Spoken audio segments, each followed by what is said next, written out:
I mean, at this point, you really might as well change the name of the show from The Boys to Homelander.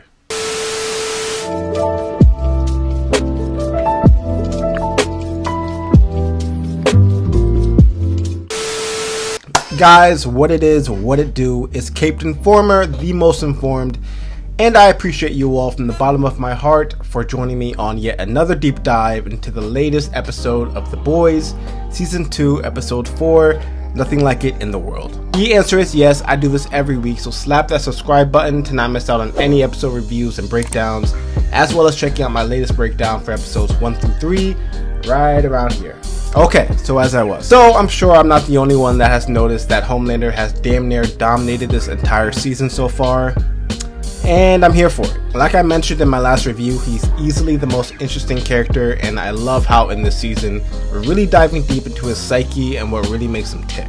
Speaking of which, how crazy was it when we see him visit Madeline in some random log cabin in the woods? And how absolutely creepy was it when we realized who it really was under the guise of her? I've completely forgot Doppelganger was even a character on the show, but I love that they included this.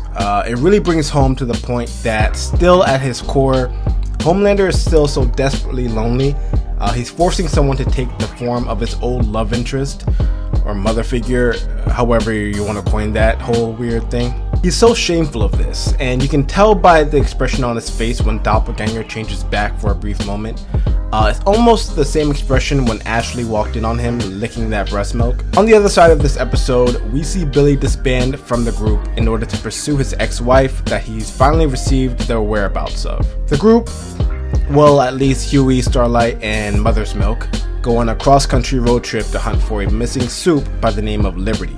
This was a fun retreat in the episode, but it honestly ended up feeling a lot like a filler in an episode that was really just about Homelander. In their travels, they discover that the soup named Liberty is actually Stormfront, and has actually been around for quite some time. Also quite racist for some time as well. We discover this through their informant Valerie, who recounts a story from 48 years ago where her brother was killed in front of her by a soup named Liberty in a racially charged attack. Why are you doing this to me, lady? Ain't you supposed to be a hero? I am a hero for killing a black piece of shit like you. Her parents thought going to the police would be pointless, and Vought paid them $2,000 to stay quiet. She later pins Liberty as Stormfront after seeing her picture in a newspaper. It would seem, however, Stormfront is making enemies throughout the whole episode. After she goes on her own personal campaign throwing shade at Vought, she gains favor from the general public while simultaneously making Homelander a laughing stock on the internet via memes. He didn't like that. He finally confronts her, stating that he's still everyone's favorite, which leaves him open for Stormfront to troll him some more to his face. When she finally sees he's reached his boiling point, she diffuses him by telling him he's everything the Seven should be. He just needs a bit of help connecting with his audience. This scene was everything I wanted it to be. You see, Homelander is clearly more powerful than her, and she knows that.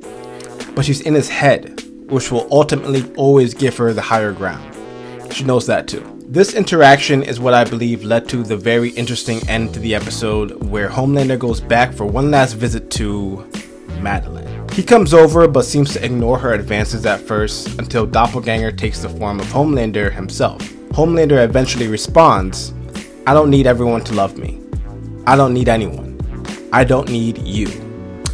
And he breaks Doppelganger's neck. The scene went on for a while, and it appeared that Homelander came over to kill him to begin with, but the fact that he hesitated and grappled that long with the idea really says something about Homelander's attachment issues. There were a number of other notable Homelander moments in this episode, including him revealing Maeve was a lesbian on a live talk show while he was sitting right next to her. This was just another blatant flex of his need of control and power in the Seven. He also fired A-Train from the Seven, stating that he was aware of his debilitating heart issues ever since his overdose on Compound V. This scene went by really quick, and A-Train's appearance in the last 3 episodes have been pretty scarce, so I'm hoping he's really not off the show or anything, and the show actually has a plan or arc for him this season. Hashtag F Shockwave. Anyways, you guys, let me know your favorite part of the episode in the comments below. Don't forget to like the video, share it, subscribe, and I'll see you guys back here for episode 5. Peace!